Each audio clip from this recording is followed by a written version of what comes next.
बिस्मिल्लाहिर्रहमानिर्रहीम। अल्लाह पाक के नाम से शुरू जो निहायत रहमान और रहीम है। अस्सलामु अलैकुम मेरे सुनने और देखने वालों को, आज मैं आपको सुनाऊंगा किस्सा हजरत यूसुफ अलैहिस्सलाम का, जिसमें शुरू होगा गुलामी से बादशाही का सफर।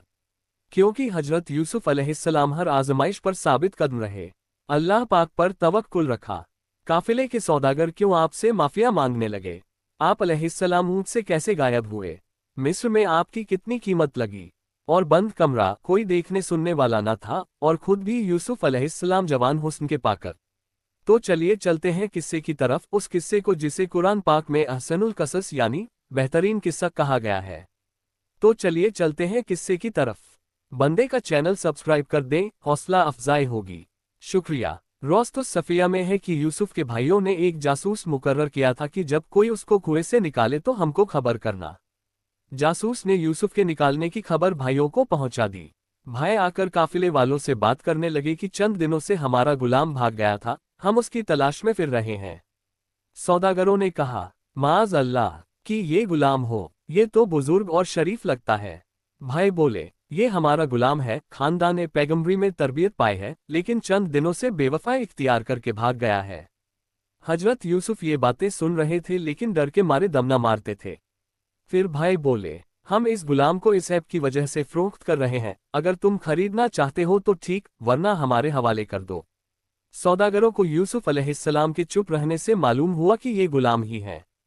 फिर उन्होंने यूसुफ से पूछा तो आपने जवाब दिया, मैं बंदा हूँ, दिल में ये कि खुदा का बंदा हूँ। फिर उन्होंने चंद खोटे दरहमों के एवज खरीद लिया। भाइयों ने हजरत यूसुफ का हाथ पकड़कर उनके हवाले कर दिया। उन नामी भाई ने बयानामा लिखा और ये कैद लगाई कि मिस्र तक इसको पाबंद रखो। हजरत यूसुफ उनकी बेरहमी को देखकर रोते थे। फिर सौदागरों ने हजरत यूसुफ को ऊंट पर बिठाकर मिस्र का रास्ता इख्तियार किया। और रिवायत में ये भी आया है कि रास्ते में आपकी वालिदा हजरत राहील की कब्र थी। उसके करीब से जब ऊंट गुजरा तो हजरत यूसुफ रोते रोते बेहोश होकर ऊंट से गिर पड़े। माँ की कब्र देखकर कब्र पर रोते रहे। आगे जाते जाते काफिले वालों ने देखा कि यूसुफ ऊंट पर नहीं है। काफिला वापस होकर रास्ते में ढूंढने लगा। जब यूसुफ को कब्र पर रोते देखा तो एक सौदागर ने हजरत यूसुफ के मुबारक चेहरे पर एक थप्पड़ मारा, जिससे आपका चेहरा सुर्ख हो गया। रोकर खुदा से यूसुफ ने फरियाद की तो फौरन आंधी, गुबार और तूफान आ गया। आखिर उन्होंने जान लिया कि ये बला इसी जुल्म के बदले में आई है। यूसुफ की मिन्नत वजारी की तो यूसुफ की दुआ से वो तूफान हट गया। फिर उसके बाद यूसुफ की बड़ी ताजीम करने लगे। मिस्र तक कई ऐसे वाक़यात गुजरे जो हजरत यूसुफ की बुजुर्गी और अजमत को दिखा रहे थे।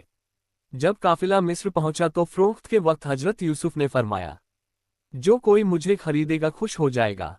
फिर अजीज ए मिस्र ने आपको खरीद लिया और अजीज ए मिस्र मुसलमान था। तकरीबन 2000 साल कबले मसीह मिस्र तहजीब व तमद्दुन का गहवारा समझा जाता था।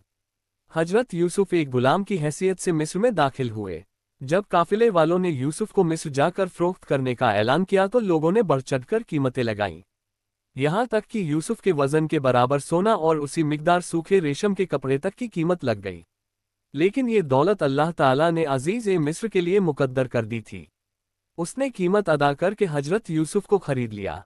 इब्न कसीर में है कि मिस्र का वजीर जिसका नाम अक्कीर या कतफीर था, और उस वक्त का बादशाह कौम अमालिका का शख्स था जिसका नाम रयान बिन वलीद था, जो बाद में हजरत यूसुफ के हाथ पर ईमान लाया था और यूसुफ की मौजूदगी में उसका विसाल हुआ। अजीज ए मिस्र की बीवी का नाम राइल था, इसी का नाम जुलेखा भी था, जिसका मुकम्मल किस्सा मौलाना जामी रहमतुल्लाह अलैह ने फारसी की किताब जुलेखा में दर्ज किया है। तफसीर हक्कानी में है कि अजीज मिस्र फौज का अफसर था। उसने यूसुफ को अपने कारखानों का मुख्तार बना दिया था और अपनी बीवी जुलेखा से कहा, इसकी इज्जत करना, शायद ये हमारे काम आए या इसे अपना बेटा बना ले। इससे ये भी मालूम होता है कि उसकी कोई औलाद नहीं थी, इसलिए कहा कि इसे इज्जत और तौकीर से रखना। तफसीर हक्कानी। परवरदिगार आलम की कुदरत और मुजज़ा नुमाई देखिए। हजरत यूसुफ एक गुलाम की हैसियत से मिस्र आए और फिर एक मुमताज़ और साहिब ए शौकत अजीज मिस्र के घर पहुंचे। फिर अपनी अमीन और पाक साफ सीरत की वजह से उस अमीर के दिल और आंखों के तारा बन गए। यहाँ तक कि वो अपनी बीवी से कहता है, अकरमी मसवाहू की इसे इज्जत से रखो। फिर जब बड़े हुए तो और तरक्की की, जैसा कि फरमाया, वलम्मा बलग अशुद्धहु आतैनाहु हुक्मा व इल्मा व कज़ालिका नज़्ज़िल मुहसिनीन, यानी जब यूसुफ जवानी को पहुंचे तो हमने उन्हें हिकमत और इल्म अता किया और हम इसी तरह नेक लोगों को बदला दिया करते हैं। फिर अल्लाह ने यूसुफ को मिस्र में मकाम दिया और ख्वाबों की ताबीर सिखाए। और फिर दूसरी आजमाइश शुरू हुई, जब यूसुफ जवान, खूबसूरत और पाक दामन थे, और जुलेखा उन पर फिदा हो गई। लेकिन यूसुफ ने अल्लाह की मौजूदगी को महसूस किया और उसकी नाफरमानी से इनकार कर दिया, जैसा कि फरमाया, व रावदहू अल्लती हुआ फी बैतिहा न नफ्सिही व घल्लकतिल अबवाब व कालत हैतलक। काल मा आज अल्लाह, यानी जिस औरत के घर में यूसुफ थे उसने बहलाया, दरवाजे बंद किए और कहा, आ मेरे पास। यूसुफ ने कहा, अल्लाह की पनाह, अजीज मेरा मालिक है, उसने मुझे बहुत अच्छा रखा है, मैं ऐसा गुनाह नहीं कर सकता। फिर औरत ने यूसुफ से बदिरादा किया, और यूसुफ भी कर लेते, अगर अपने परवरदिगार की बुरहान न देखी होती। फिर अल्लाह ने फरमाया, इन्नहु मिन इबादिनाल मुखलसीन, बेशक वो हमारे मुखलिस बंदों में से थे। जारी है। बंदे के चैनल को लाइक और सब्सक्राइब कर दें। शुक्रिया।